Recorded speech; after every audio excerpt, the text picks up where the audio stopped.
Então vamos lá. Hoje a nossa palestra ou o nosso diálogo consciencial é sobre o Apocalipse. Hoje o negócio vai pegar aqui dentro. Apocalipse, a boa moral do Cristo e os falsos profetas. Então assim, foi um pedido da espiritualidade, toda a palestra que a gente faz, o diálogo consciencial que a gente faz. Diálogo consciencial, gente, porque assim, no momento que eu estou falando aqui, muitas vezes intuído, algumas vezes com o que eu estudei, com o que eu pesquisei, mas vocês também estão aí tendo um diálogo, vocês com vocês mesmos, e os mentores de vocês estão aí do ladinho, os anjos de guarda estão aí do lado. Então assim, a conversa é muito, cada um com o seu íntimo, sabe? E por que dessa palestra que a espiritualidade pediu aqui, esse diálogo consciencial? Porque a gente está num momento de pandemia, um momento onde a gente precisa compreender os ensinamentos do Cristo. E aí eu já adianto, né? Nossa, mas eu estou numa casa de Umbanda ou estou numa igreja evangélica? Porque acham que a Umbanda não pode, né, estudar o Evangelho, acham que a Umbanda não pode estudar o Espiritismo.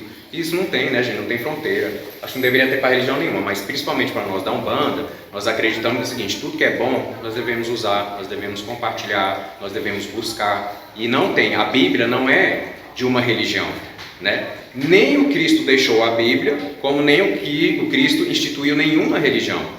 Ele falou dos ensinamentos. Agora, cada religião que quiser fazer uso desses ensinamentos, a gente faz. Quem é que está no alto do nosso zongado?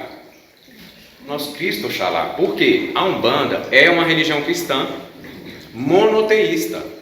Uai, Padre Sérgio, como monoteísta? Vocês acreditam em vários deuses, né? Cada orixá é um deus. Não, a gente compreende os orixás como divindades, que na Igreja Católica seriam os anjos, os arcanjos, que são os grandes mensageiros de Olodumaré. Olodumaré, sim, é o nosso Pai absoluto, é o nosso Deus absoluto, e é o Deus da Umbanda, e é nele que a gente acredita como o único Pai Criador. Os orixás são co-criadores, né? Eles são quem faz o serviço, vamos dizer, né? de organização, tudo sob o comando e orientação desse Pai absoluto aí, que é Olodumaré ou Olorum, que também pode ser chamado assim.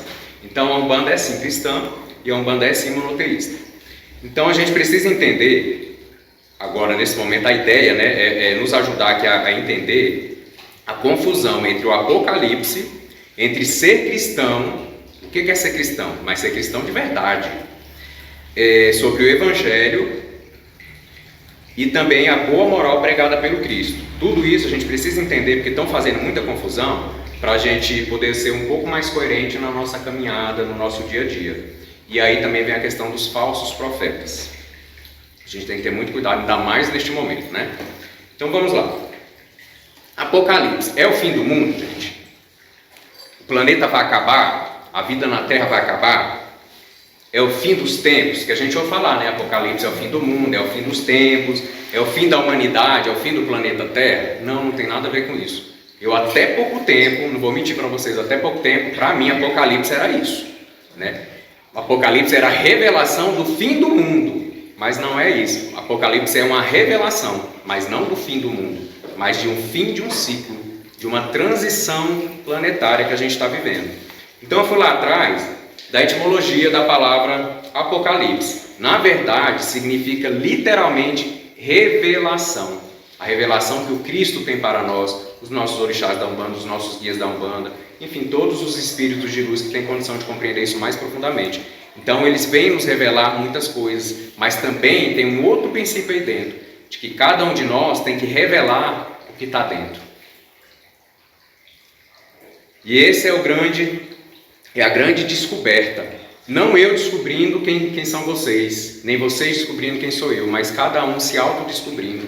O que eu carregava no meu íntimo nesses momentos de pandemia, nesses momentos de tanto caos, alvoroço político, religioso, humano? O que eu escondia dentro de mim, qual a máscara que eu usava, mas que agora essa máscara está caindo, ou seja, estou me revelando para o mundo com o que eu trago dentro de mim, sabe, é como se fosse um apocalipse interno, interior de cada um, uma revelação interior de cada um. Então, aí tem um sentido figurativo o apocalipse de levantar o véu também, porque esse é o momento em que todos os véus começam a se levantar um pouco, não totalmente, porque a gente ainda não tem condição de compreender, mas ele se levanta um pouco. E aí eu pergunto para vocês mais uma vez, agora que a gente entende que o Apocalipse é revelação, é autodescoberta, é levantar o véu, tem alguma coisa a ver com o fim de mundo? Não tem, né, gente? Vamos tirar aquela ideia fatalista de que Apocalipse era o fim do mundo. Tem gente que tem até medo de ler o Apocalipse da Bíblia, porque diz que se ler, o negócio não é bom, né? Você pode ficar meio praguejado, alguma maldição recair sobre você. Eu lembro que falavam disso, né? Quando eu tinha muita curiosidade de estudar o Apocalipse lá atrás, eu não fazia porque assim eu era avisado, não faça, você pode ficar doido. Se você ler sobre o fim do mundo, você pode ficar doido. Isso há muito tempo atrás, né? Talvez para nos afastar exatamente do conhecimento que seria interessante, né? Então, na verdade, a gente só está passando de uma faixa de transição, onde nós estamos aqui num planeta de provas e expiações, para um planeta de regeneração. Aí o próprio nome fala, o que é um planeta de regeneração? É onde a gente começa a nos regenerar das dores, dos sofrimentos mais difíceis, sabe? Então a gente começa a entrar numa fase mais moral. E olha que interessante, a gente está falando do Evangelho aqui, do Cristo, dos falsos profetas. E como é que eu sei quem são os falsos profetas? Como é que eu sei quais são os verdadeiros ensinamentos do Cristo Oxalá? Pelo Evangelho que ele deixou. Allan Kardec esclarece que para que na Terra sejam felizes os homens, preciso é que somente a povoem espíritos bons, encarnados e desencarnados, que somente ao bem se dediquem. Havendo chegado o tempo, grande emigração se verifica dos que a habitam, a dos que praticam o mal pelo mal, ainda não tocados pelo sentimento do bem, os quais, já não sendo dignos do planeta transformado, serão excluídos, porque senão lhe ocasionariam de novo perturbação e confusão e constituiriam um obstáculo ao progresso. Substituí-los-ão espíritos melhores, que farão reinar em seu seio a justiça, a paz e a fraternidade. Então, o que Allan Kardec nos traz como um grande espírito aí evoluído, né? Que é o seguinte, precisa haver essa emigração dos espíritos que estão no mal pelo mal, que ainda não compreenderam, que não têm a semente do meio do coração. Então, esse degredo, que a gente vai falar um pouco mais à frente, espiritual, ou seja, alguns espíritos que estão hoje na Terra, eles vão ser degradados, vão ser transferidos para outros planetas. Aí a gente fala, nossa, mas é um castigo? Não, não tem nada a ver com castigo. Tem a ver com propriamente a lei de progresso aí se estabelecendo de forma justa. Porque quem quer seguir o caminho do bem tem que ter o espaço também. Então eles falam, aqueles que ainda não entenderam, eles vão ser degradados, mas para uma escola melhor dentro da necessidade de cada um. Mas em todo esse processo aí é preciso que a gente faça algumas ponderações para a gente entender mais ainda esse processo. Então a partir de agora, gente, eu não vou falar o que é certo, eu não vou falar o que é errado. Eu não estou aqui para estabelecer verdades, nem dogmas, nem nada disso. Mas o que a gente for falando, eu gostaria que cada um de vocês fosse fazendo aí o julgamento no bom sentido interior, o discernimento que cada um já desenvolveu nessa caminhada aí.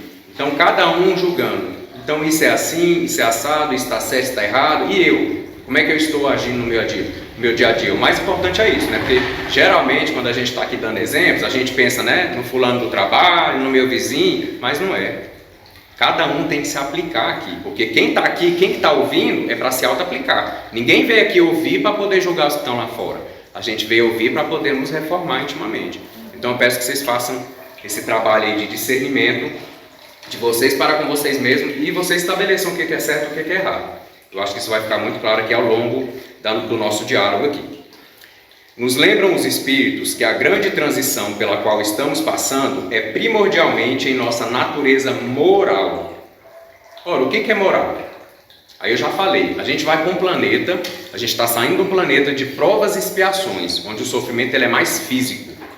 Porque a gente precisa da dor, infelizmente, a gente precisa ainda das enfermidades como processo de purificação, de sensibilização da nossa alma. Porque, tristemente, muitos de nós ainda não conseguem compreender os ensinamentos do Cristo, a viver esses ensinamentos pela lei de amor.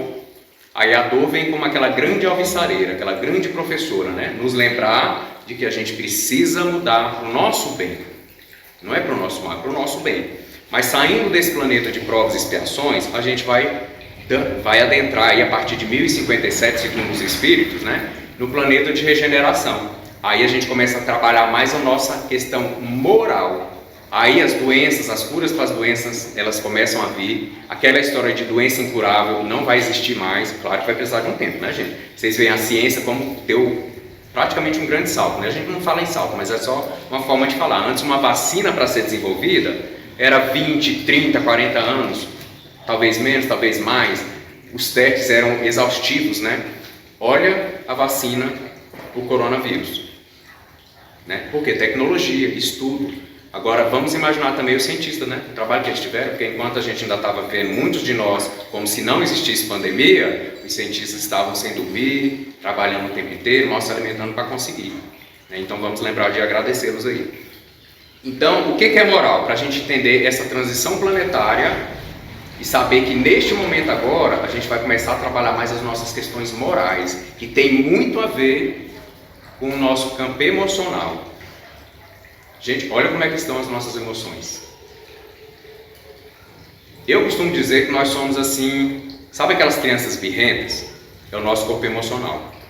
Tá todo mundo assim, todo mundo muito nervoso, todo mundo muito angustiado, todo mundo muito triste, depois tem um pico de alegria, depois tem um pico de tristeza, aí vem a depressão de novo, né? A falta de sentido na vida. Isso é o corpo emocional. Por quê? A gente ainda está construindo esse corpo emocional. Na verdade, construindo não. A gente está desenvolvendo. A gente tem um corpo emocional construído, mas agora a gente precisa desenvolver. E o que é desenvolver, gente? Saber para que ele serve e saber como utilizá-lo. Não contra nós, mas a nosso favor. Porque a gente ainda está utilizando as nossas emoções contra nós. A gente não sabe lidar com as nossas emoções. Ora a gente reprime, ora a gente renega, ora a gente deixa elas nos dominarem. E assim a gente vai se perdendo na caminhada. Então, nesse momento, a questão moral e a questão emocional, elas estão intrincadas. Elas precisam caminhar juntas. E para isso, gente, pezinho no chão, cabeça no alto e buscar conhecimento. Porque ninguém descobre do nada e o conhecimento está aí, então vamos buscar. Significado de moral, que pertence ao espírito do homem. Olha outra comparação, nós saímos da nossa era primitiva, passamos ao planeta de prova e expiações, que era mais a questão instintiva, que era mais a questão de tomar consciência de que existe uma alma, que existe algo além do corpo, e a gente ainda está nesse processo. Mas aí a gente passa para agora com um planeta de regeneração, onde agora, já tendo consciência um pouquinho, mais ou menos, sobre que existe algo além da carne, e que existe um espírito que habita esse corpo, então a gente começa a falar então da moral, que são os valores do espírito. E aí é uma chamada também, né, gente? Vamos dar uma pausa nos valores da matéria, nos valores materiais, ou melhor, vamos conciliar os valores da matéria, né, a prosperidade material, com os valores da alma, do espírito? Essa é a chamada. Exemplo, o Evangelho do Cristo são os maiores códigos morais deixados por ele para a humanidade. Aí, de novo, eu volto àquela questão, né? Não é Padre Sérgio. Mas aí então você vai dar uma palestra agora, vai falar sobre a Bíblia, sobre o Evangelho. Vou, gente. Vou porque a Bíblia não é de religião, repito, e eu vou falar dos códigos morais deixados pelo Cristo Oxalá. Porque esses códigos são exatamente códigos de conduta para nos ensinar, porque, se eu não sei como fazer, porque às vezes eu falo assim, né, gente? Padre Sérgio, eu não sei para que eu reencarnei, eu não sei o que eu vim fazer nessa terra, eu estou perdido. Comece seguindo o código moral, a conduta, porque certamente você vai alcançar a missão da sua alma, ou o que você veio fazer. São pontos que a gente busca compreender para poder nos levar aonde a gente realmente tem que estar, ou o que a gente tem que estar realizando. E assim, a vida, ela se encarrega de nos auxiliar nesse processo, mas se a gente estiver disposto a ouvir, a buscar e fazer a nossa parte. Então, códigos ou regras morais dizem respeito ao que devemos ou o que não devemos fazer. Quando a gente fala do que nós devemos ou não devemos fazer, a gente também tem que se lembrar de que fazer para quê? Não fazer por quê? Simplesmente para a nossa felicidade, gente. Para que a gente alcance a nossa felicidade, para que a gente alcance a nossa paz de espírito, para que a gente tenha uma vida boa, para que a gente consiga prosperar, para que a gente consiga encontrar o nosso caminho, para que a gente consiga sentir e compreender o sentido da nossa vida, da vida de cada um. Então vamos lá. Quais são alguns dos valores deixados pelo Cristo? Respeito. Como é que está a nossa relação com respeito? Vamos começar pelo básico. O meu autorrespeito. Eu me respeito? Eu respeito o que é bom para mim? Ou eu só faço coisas que são ruins para mim? E o meu vizinho, o meu colega de trabalho, né? Então o respeito faz parte desse código moral. Gente, respeito, eu sempre faço questão de fazer essa diferença. Não é tolerar. Não é tolerar. A gente fala muito, né? A gente às vezes fala assim, o pessoal tem que aprender a tolerar o povo de Umbanda, o povo de Candomblé, o povo da Ayahuasca, o povo de outras religiões, porque há um preconceito, né? Quem não conhece vai fazendo alguns preconceitos aí. Mas o que a gente precisa entender? Ninguém tem que tolerar ninguém. A gente tem que aprender a respeitar. Então é bem diferente. Exatamente porque a vida íntima de alguém, a vida pessoal da pessoa, que está restrita ali ao mundo interno dela, interior dela, o que diz relação a ela e mais alguém, por exemplo, isso só diz respeito a ela ou a essa pessoa que vive junto. E eu estou falando de homossexualidade, eu estou falando de tudo. Porque eu até lembrei agora aqui de uma passagem, uma reportagem que teve daquele médico famoso, Drauzio Varela, que ele falou uma vez bem assim, eu acho que um rapaz homossexual tinha sido espancado até a morte, alguma coisa assim, e o Dr. Drauzio falou assim, quem precisa de tratamento, na verdade, não é essa pessoa homossexual, mas é um outro ser humano que se preocupa tanto com o que o outro faz do próprio corpo, da própria vida. E eu realmente não tinha pensado sobre isso. Gente, é muito estranho que o que a pessoa faz com o corpo dela, com a vida dela, que não me atinge, como isso pode me machucar, né? me causar tanta agonia, a ponto de violentar, de querer matar a pessoa. Então, quando ele falou, eu nunca tinha pensado nisso, porque de fato é, né? Aí ele falou, quem precisa de terapia, quem precisa de cura de alguma doença, é esse assassino. Porque a ponto de se preocupar tanto com a vida do outro, né? E aí vem as fofocas, vem as falações e tudo, né, gente? A gente está falando de religião, porque tem a gente de Umbanda, quando a gente entra numa empresa, principalmente quem trabalha em empresa privada, tem que ter cuidado de falar que é de Umbanda, né? Tem que ter cuidado, porque o pessoal não entende, né? Então, assim, eu não conheço a sua religião, mas eu a julgo e eu te julgo também. Aí nós, umbandistas, temos que aprender a falar, não me julgo pela minha religião, não. Me julgo pelo meu caráter, me julgo pela minha moral, me julgo por quem eu sou e não pela religião que eu sigo. Porque religião não salva ninguém. E também não põe ninguém no caminho da perdição. É cada um fazendo os seus juízos e tomando as suas atitudes, né? Então, respeito é uma das morais, e a gente não está falando em tolerância. Tem a questão da honestidade, da humildade. A gente precisa entender que nós não estamos acima de ninguém. Gente, isso não existe. Nem de classe social, nem de questão financeira, nem de questão de raça, não existe, ninguém está acima de ninguém, né? Ninguém mais, ninguém menos do que o Cristo Oxalá desceu aqui e lavou os pés dos apóstolos. A única pessoa perfeita que pisou nesse mundo, que poderia se sentir superior a alguém, ele veio dar o exemplo exatamente da humildade, e humildade é isso. A gente tem que parar de se achar melhor. O padrinho Sérgio, ele está como dirigente, está como padrinho, os padrinhos eles se acham maior, melhor que os médios. Quando isso? Na Umbanda a gente não aprende isso. Inclusive os guias falam o seguinte, a quem mais é dado, a mais será cobrado. Também está no Evangelho.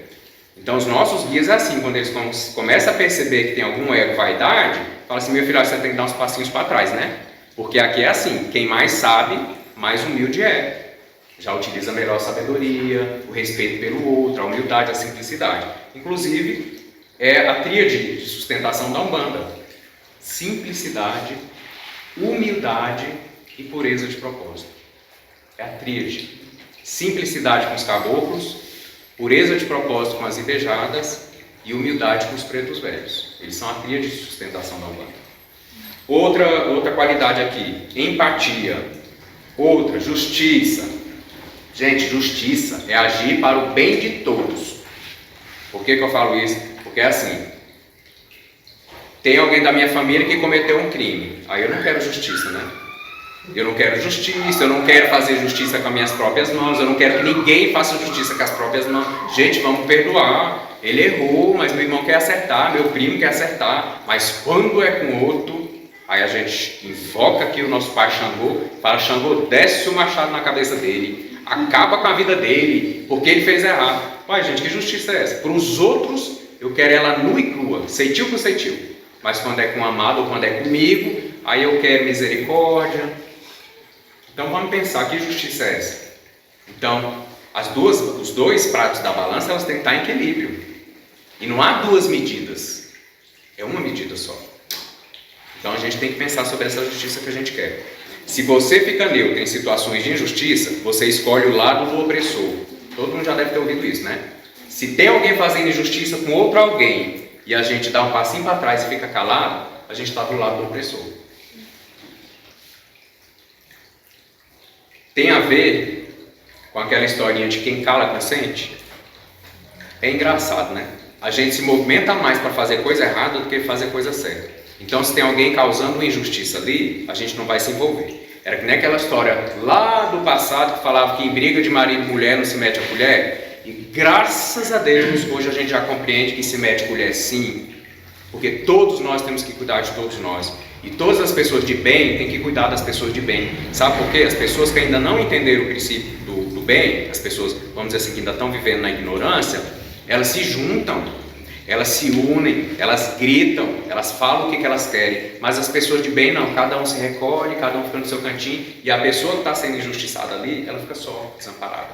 Então a gente percebe, e a espiritualidade nos avisa muito quando a gente está tratando algum problema de obsessão, que na casa fala assim: meus filhos, vocês prestem atenção, porque os espíritos obsessores, eles têm uma astúcia, eles são extremamente disciplinados. Quando eles querem atrapalhar a vida de alguém, eles ficam com essa pessoa dia e noite, acompanhando cada falha dessa pessoa, cada fraqueza dessa pessoa. Os espíritos de bem, temos que questionar, porque talvez eles não estejam tão compromissados assim e tão disciplinados quanto os do mal. Né? Porque a gente tem uma preguiça de estudar, não tem? A gente tem uma preguiça de fazer as reflexões, as meditações, de buscar a nossa espiritualidade, mas os espíritos que estão na ignorância, gente, que querem nos dominar e dominar esse mundo, eles não têm preguiça. E eles são disciplinadíssimos. E eles estudam tecnologias espirituais, artimanhas espirituais, para pegar nos pontos fracos. Quem está na direção de casa sabe como é que é isso. Onde que eu posso pegar o padrinho Sérgio, a madrinha Catiano, o padrinho Cristiano? E esse médio aqui, onde eu posso chegar até ele e chegar nessa corrente dessa casa? Porque, gente, não nos enganemos. Né? Não vamos falar que existe uma batalha cósmica também. Eu prefiro não dar mais valor para a batalha do que existe o movimento do bem, da luz e do amor. Porque eu vou te falar, ela é bem maior que essa batalha aí, que estão querendo cravar. Mas a gente tem que estar desperto, a gente tem que estar com o pezinho no chão aí e acordado para essas questões. Outro princípio também aí do nosso Cristo Oxalá é a solidariedade, que tem a ver com enxergar o outro. Né? Enxergar o outro, gente, aquele bom dia, tudo isso é princípio de solidariedade. Claro que a solidariedade é você fazer algo mesmo mais real, mas ela começa com essas coisinhas. Sabe por que eu falo essa questão de enxergar o outro? Eu acho que é a forma mais sutil e mais profunda ao mesmo tempo de falar de solidariedade. Sabe por quê? A gente não enxerga as pessoas que estão nas ruas, a gente não enxerga as pessoas que estão passando fome, que não tem de onde tirar o seu provento, sabe? Então a gente critica, a gente julga, porque me incomoda os pedintes, né? Incomoda mesmo, né? Incomoda porque isso é uma chamada para a gente, para a nossa base moral interna, né? Para ver como é que ela está. Mas eu falo para a gente refletir realmente. Solidariedade tem a ver com enxergar o outro. Existem muitas formas de enxergar o outro. Na Bíblia, o termo evangelho é empregado sempre, sempre, sempre no sentido de cristão. Aí a gente vai falar um pouquinho do que é cristão. Gente, o que é ser cristão? Ler a Bíblia é ser cristão? Não. Ir para um centro, ir para uma igreja é ser cristão? Não. O que é ser cristão? Vivenciar o evangelho, os códigos de conduta, o código moral. O que é ser cristão? As virtudes humanas, enxergar o outro é ser cristão, estimular os bons sentimentos, os bons pensamentos, a empatia, isso é ser cristão. Tudo que a gente faz que é contrário aos códigos morais é ser anticristo. Aí a gente acha, lá na antiguidade, antigamente, na nossa infância, a gente falava-se de um anticristo que ia descer, né? Para tentar, e a gente acha que é um. Não é isso. Não é um ser que vai descer, que vai dominar o planeta, que vai lutar contra Jesus. Não é isso. Tudo são figuração, né? São formas figurativas, figuras de linguagem para trazer o ensinamento por trás. Todo aquele que trabalha contra o Cristo, que faz contra o amor, contra o próximo, isso é ser anticristo. Você está sendo anti o ensinamento cristão. Então a gente não vai personificar, porque o diabo, o demônio, ele nem existe, quanto muito menos ele é personificado. Agora, o que seria? As nossas imperfeições. Então cada um tem algo para resolver dentro de si. O apóstolo Paulo, escrevendo sua carta aos Romanos, diz que o Evangelho é o poder de Deus para salvar. Romanos capítulo 1, versículo 16. O Evangelho é o poder de Deus para salvar. Então, gente, o Evangelho, ele não vem somente das palavras. Ele se trata desse código de conduta moral, de como a gente tem que agir no nosso dia a dia. Isso é ser verdadeiramente cristão. Porque tem muitos, aí vamos falar um pouquinho dos falsos profetas, que se acham cristãos, né? Que falam em nome de Deus, julgam em nome de Deus, professam em nome de Deus e fazem tudo ao contrário do que o Cristo nos ensinou a fazer. Em Romanos capítulo 1, versículo 16, compreendemos que o Evangelho é o próprio poder de Deus, que revela a sua justiça e conduz à salvação todos aqueles que vivenciam. De novo, essa história de como eu devo me conduzir, como eu devo caminhar. Paulo ainda declara que o Evangelho é a palavra da verdade. Quando eu li isso aqui, em Efésios capítulo 1, versículo 3, eu lembrei, palavra da verdade, gente. O que a gente mais fala sobre a verdade? Quem é que liberta? É a verdade. É a verdade que nos liberta. Então o Evangelho, os textos sagrados de qualquer religião, se cumpridos, se seguidos, se buscados, se compreendidos e vivenciados, eles é que vão nos salvar. Nos salvar de quem? Do outro? Não, nos salvar de nós mesmos. Porque somos nós o nosso maior inimigo, como a gente costuma falar, né? E aí, voltando aqui para o título da palestra, que é sobre Apocalipse, que é sobre revelação. Tem tudo a ver com esse momento que a gente está passando.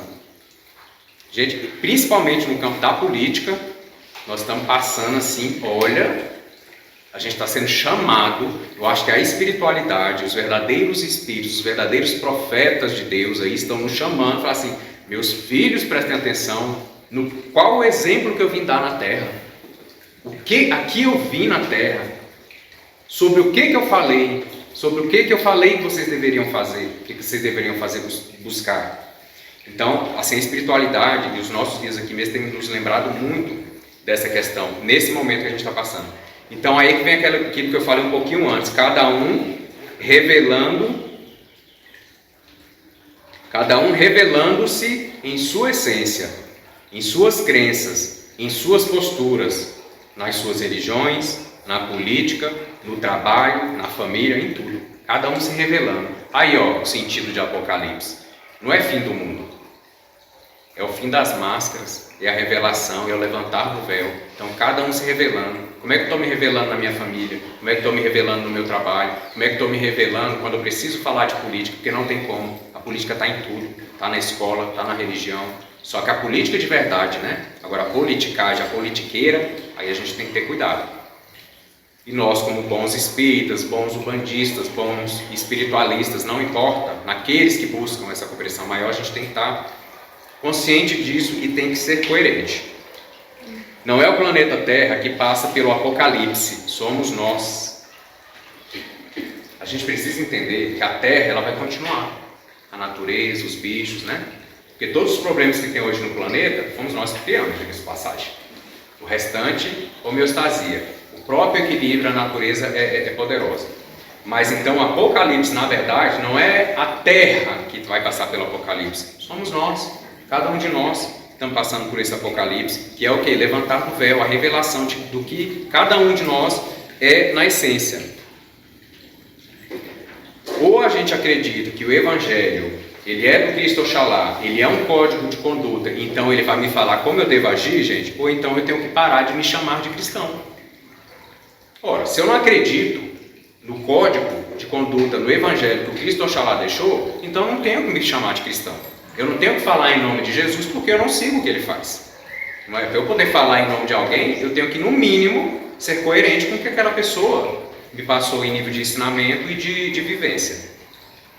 Paulo, o evangelista, né? Paulo do Evangelho, então faz um sério alerta ao dizer que, ainda que nós, ou um anjo do céu, olha que forte, ainda que nós, ou um anjo do céu, pregue um evangelho diferente daquele de Jesus, que então seja amaldiçoado.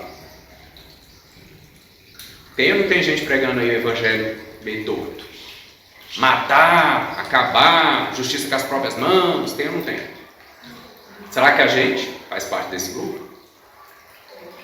Paulo então faz um sério alerta ao dizer que, ainda que nós, ou um anjo do céu, pregue um evangelho diferente daquele do Cristo, que então seja amaldiçoado.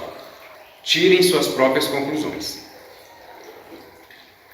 Quem está falando em nome do Evangelho, quem está falando em nome de Cristo, quem está falando em nome de religião, quem está se autodenominando de cristão, mas está fazendo tudo ao contrário do que o Cristo falou. Depois, Paulo ensina que o verdadeiro Evangelho de Deus é a sua revelação e não o resultado da sabedoria humana. O que alguns humanos inventaram e falam em nome de Deus, mas não é de Deus. Isso está em Gálatas, capítulo 1, versículo 11. Eu pergunto para vocês, será que nós estamos sendo coerentes? E aqueles que não estão sendo tão incoerentes assim, será que não está em cima do muro? Aí vocês já ouviram aquela frase que fala assim: quem não faz o bem, coopera com o mal. É aquilo que eu falei um pouco atrás aqui, ó. Quem vê alguém sendo injustiçado e não faz parte, não toma parte daquilo, se exime daquilo, está cooperando com o opressor. Quem cala, consente. Quem está em cima do muro está cooperando para a propagação do mal. Códigos morais do Cristo. Ele professa o amor ou o ódio? Vamos pegar aqui alguns trechos do Evangelho. Não saia da vossa boca nenhuma palavra torpe, mas só a que for boa para promover a edificação, para que dê graça aos que a ouvem. Efésios capítulo 4, versículo 29. Outro. Antes sede uns para com os outros benignos, misericordiosos, perdoando-vos uns aos outros, como também Deus vos perdoou em Cristo. Efésios capítulo 4, versículo 32. Mais um. O meu mandamento é este: amem uns aos outros como eu amo vocês. Gente, já pensou? Vamos fazer uma reflexão aqui bem profunda. Se Jesus, nosso Cristo Oxalá, olhasse para o planeta Terra e falasse assim: planeta de pecadores, eu que não vou descer lá. Mas o que ele nos lembrou? Quem é que precisa de médico? São os doentes ou são os sãos? São os doentes. Então, quando a gente age com ódio contra alguém que está doente em sua alma e seu espírito, porque eu não estou falando de corpo. Eu falei aqui no início, a moral, elas são os valores do espírito. Então, quando alguém está vivendo da forma errada, criminosos, traficantes, estupradores, nós vamos bater palma para ele? É isso que a gente está falando? É isso que o Cristo falou? Não. Amar é deixar eles continuar fazendo errado? Não. Uai, a gente ama os nossos filhos, mas quando eles fazem alguma coisa errada, a gente não corrige? Então, só que a gente não pode querer corrigir com a nossa justiça cega.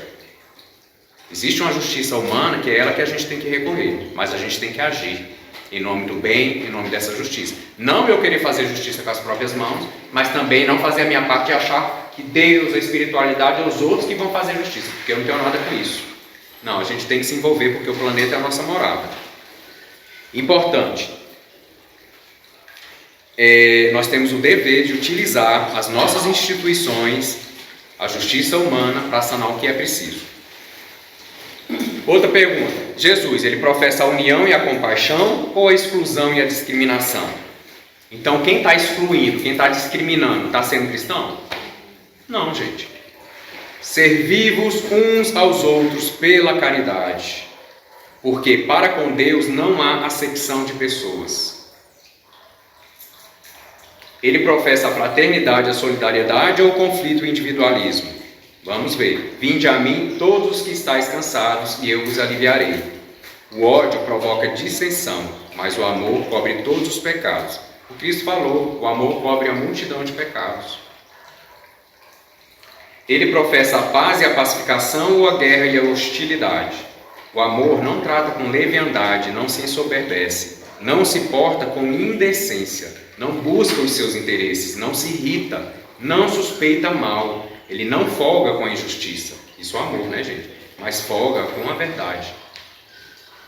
Então, quem é cristão? Está professando a paz e a pacificação ou a guerra e a hostilidade?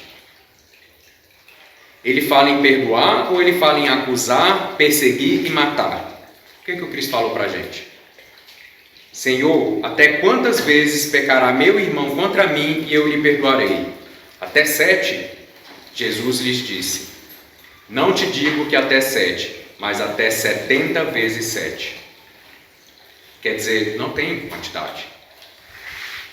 Em resumo, Jesus nos ensina o seguinte: mas o fruto do Espírito é amor, paz, longanimidade, benignidade, bondade, fé, mansidão e temperança. E tem gente falando em Jesus e em ser cristão fazendo coisas totalmente contrárias a isso. Mas também Jesus nos conclama a nos transformar e não nos conformar. E não sede conformados com este mundo, mas sede transformados pela renovação do vosso entendimento, para que experimenteis qual seja a boa, agradável e perfeita vontade de Deus. Fiquemos atentos, porque o próprio Evangelho nos pede cautela e coerência, porque surgirão falsos cristos e falsos profetas, e farão tão grandes sinais e prodígios, que, se possível fora, enganariam até os escolhidos. Eu acho muito forte, né? Porque surgirão falsos cristos e falsos profetas, ou seja, que falam em nome de Jesus, mas faz ao contrário do que ele prega. O Espírito diz claramente que nos últimos tempos alguns abandonarão a fé e seguirão espíritos enganadores e doutrinas de demônios. Está na Bíblia. Tessalonicenses, versículo 2: a nossa pregação não provém de erro, nem de intenções fraudulentas, nem de engano. Falamos não para agradar aos homens, e sim para agradar a Deus. Porque recebestes a palavra de Deus, que de nós ouvistes, e a acolhestes, não como palavra de homens, mas como aquilo que realmente é, como palavra de Deus. E aí eu queria lembrar, os irmãos, já para a gente ir encerrando, que eu não sei se vocês têm consciência disso, porque às vezes a gente até lê, a gente ouve algumas histórias, mas a gente não tem a plena consciência do que elas significam. Sabe aquela passagem, quando Cristo vai chegando na cidade, sentadinho no burro, e vários religiosos e fiéis vão receber com folhas de louro ali na entrada da cidade? Vocês sabiam que foram esses mesmos religiosos que receberam Jesus na entrada da cidade que crucificaram ele? Foi ele. Na hora que essas pessoas estavam ali na praça pública, e ali o imperador perguntou a quem eu devo crucificar, a Barrabás, que era o pior criminoso da época, ou a Jesus? Esses mesmos que receberam Jesus, que eram os cristãos, os religiosos, falaram: crucifiquem Jesus, soltem Barrabás. Por que eu estou falando isso? Porque tem muito religioso que continua crucificando Jesus até hoje, indo contra os seus ensinamentos, o seu evangelho, e ainda fala em nome dele, e a gente acredita. Aí eu estou falando de pastores evangélicos? Também, mas não só. Eu estou falando de sacerdotes de Umbanda? Também, mas não só. Mas eu estou falando de cada um de nós também. A gente precisa ser coerente. A Bíblia conta a história de um homem perfeito, Jesus, cujos exemplos arrastaram multidões e as levaram à presença de Deus. E como que esse homem que esteve na terra, Jesus, ele fez isso? Matando as pessoas? Foi assim que Jesus levou as pessoas à presença de Deus? Foi matando as pessoas? Não foi matando. Foi julgando e sentenciando as pessoas? Não. Foi discriminando e humilhando as pessoas? Não. Foi incitando a violência e o ódio? Foi isso que Jesus fez quando ele esteve na terra? Não. Foi segregando e humilhando as pessoas? Também não. Então por que tem gente fazendo isso e falando que está fazendo isso em nome da religião, em nome de ser cristão? Porque eu sou cristão, mas incitando ao ódio, ao desamor, à violência, à justiça com as próprias mãos? Qual o crime pior? O crime contra as coisas do mundo? Ele é errado, mas vamos perguntar qual é o pior: o crime contra as coisas do mundo ou o crime contra as coisas do Cristo, contra os seus ensinamentos, contra as coisas de Deus, contra as coisas da nossa espiritualidade? O que é pior?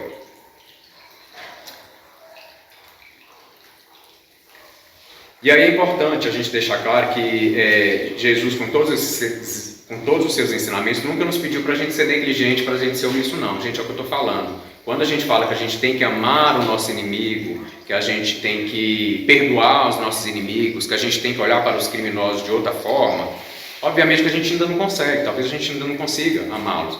Mas Jesus também não está falando para o seguinte: deixe tudo acontecer às soltas.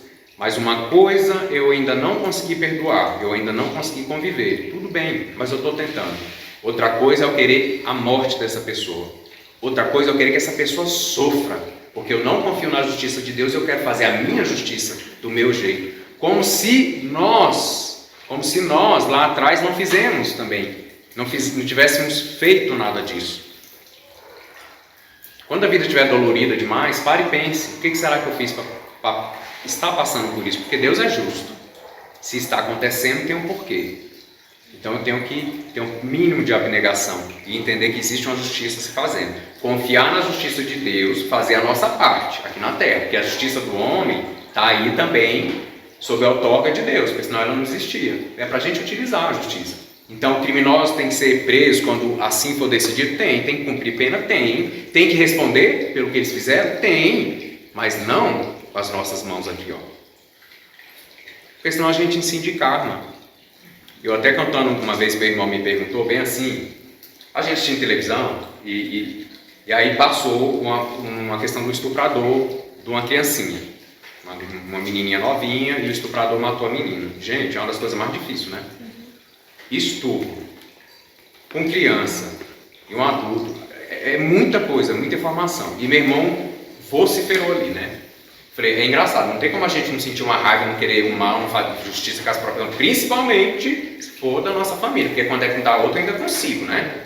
Até ouvir, mas quando é da minha eu não consigo pensar. Mas aí eu conversando com ele, com meu irmão, e aí eu falei assim, eu falei, meu irmão, eu sei que dói, que a gente quer julgar, mas vamos fazer o seguinte, vamos confiar. Por quê? Gente, eu vou falar uma coisa que é muito, muito difícil da gente compreender, mas é a verdade, é a realidade. Essa criança que passou pelo estupro, essa mãe, esse pai que teve um filho estuprado, eles estão passando por uma justiça. E aí eu lembrei o meu irmão, essa justiça que você quer que ela seja concretizada, só que você quer fazer com a sua mão, você quer matar, deixe nas mãos de Deus, porque Deus faz com sabedoria. O que você tem que entender? Você está com raiva porque essa pessoa criminosa, infelizmente, gente, não está certo. O que vocês precisam entender? A desgraça existe no mundo, mas ai daquele que fizer a desgraça na vida dos outros. Então Cristo fala, não sejam a razão, o motivo dessa desgraça, mas quem foi razão dessa desgraça vai ter que pagar. Olha o link que a gente precisa fazer. Essa criança, essa família já está respondendo diante da justiça de Deus por algo que elas fizeram parecido com isso numa vida anterior. Olha a nossa cegueira espiritual. Aí eu falei assim, meu irmão, você está falando de uma justiça que você quer fazer com as próprias mãos e não está entendendo que a justiça de Deus, essa que você quer que esse estuprador sofra, ele vai passar por uma experiência lá na frente para sensibilizar a alma dele. Porque ele entendeu o tanto que isso dói. Porque tem pessoas que precisam, gente, infelizmente, passar pela dor da carne, a dor da alma, a dor moral, a dor na sua individualidade, na sua sexualidade, para sensibilizar a alma, porque lá atrás ela fez isso e ela não compreendeu. Vocês entenderam? Então essa menina, essa família hoje, foram provavelmente estupradores em vidas pretéritas. Então aquela justiça que meu irmão queria fazer com a própria mão, eu falei, não pense isso. Porque essa família que hoje você quer proteger, eles estão passando por essa justiça que você quer fazer com algoz agora. Então a gente tem que entender a relação. Vamos falar que bem feito, está respondendo à justiça divina? Não foi isso que Jesus ensinou. A gente não tem que estar feliz com o sofrimento do outro. A gente tem que rezar, projetar a luz e falar, meu Deus, que cada um compreenda para que esse ciclo ele seja quebrado. Porque alguém tem que quebrar esse ciclo. Porque essa pessoa que estuprou, ele vai ter que passar por experiências no futuro. Se alguém não parar, não quebrar esse ciclo, a coisa continua. Então a gente tem que ter cuidado onde a gente põe a nossa energia. Para finalizarmos aqui. Ao falarmos do Apocalipse, falamos daqueles espíritos que estão presos aos sentimentos mais densos da alma e que precisarão ir para outra escola e assim despertarem suas consciências. O mundo e as relações interpessoais deverão ser de amor e baseados na cooperação entre os povos e as pessoas e os anseios coletivos. Tudo isso deve se sobrepor à individualidade, ao individualismo, ao egoísmo. Entretanto, o mais importante é saber que ainda há tempo para a nossa transformação moral. Jesus não espera a santidade de nós, ou seja, Ele não quer a nossa perfeição. E sim, Ele quer encontrar em nossos corações a semente da mudança, aquela vontade sincera de sermos seres humanos melhores. Então, gente, realmente esse diálogo consciencial foi para a gente desfazer essa confusão sobre Apocalipse, sobre ser cristão, sobre o Evangelho como código moral, né? Essa boa moral. O que é essa boa moral? Que é o código de conduta. E também com os falsos profetas que estão aí na religião, na política, nas famílias, nas casas, nos trabalhos. Vamos ter cuidado, vamos ver se a gente está sendo coerente com os códigos do Evangelho para a gente poder se autodenominar verdadeiro cristão.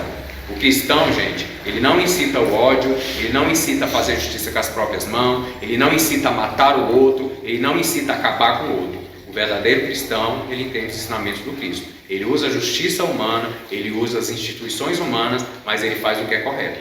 Porque cuidar do outro, quando a gente, por exemplo, denuncia uma pessoa, não deixa de ser um ato de amor. Mais que a gente tenha uma pontinha de vingança, porque a gente ainda está na nossa perfeição, mas é nosso dever. Porque essa justiça vai limitar esse criminoso nas ações criminosas dele. Então não deixa de ser um ato de amor quando a gente ajuda alguém, mesmo à força, a parar de continuar fazendo as coisas erradas. Ou seja, de não receber limite nenhum. Assim como a gente educa um filho quando está fazendo alguma coisa errada. Então o amor, gente, ele tem o rigor também. O amor, ele tem a correção. E aí tem o báculo e a espada, né? Que quando é preciso, o Cristo, os orixás, eles usam. O báculo, que é aquele cajadinho redondinho assim, que os pastores usam, né? Que eles trazem com carinho, com amor. E tem a espada, que é para cortar o mal dentro de cada um de nós, dentro de uma simbologia mais profunda. Gente, então essa aí é a mensagem sobre esse tema aí do Apocalipse, a boa moral do Cristo e os falsos profetas. Vamos nos preparar então para a gente começar os atendimentos aí com os pretos e pretas velhas. Saravá.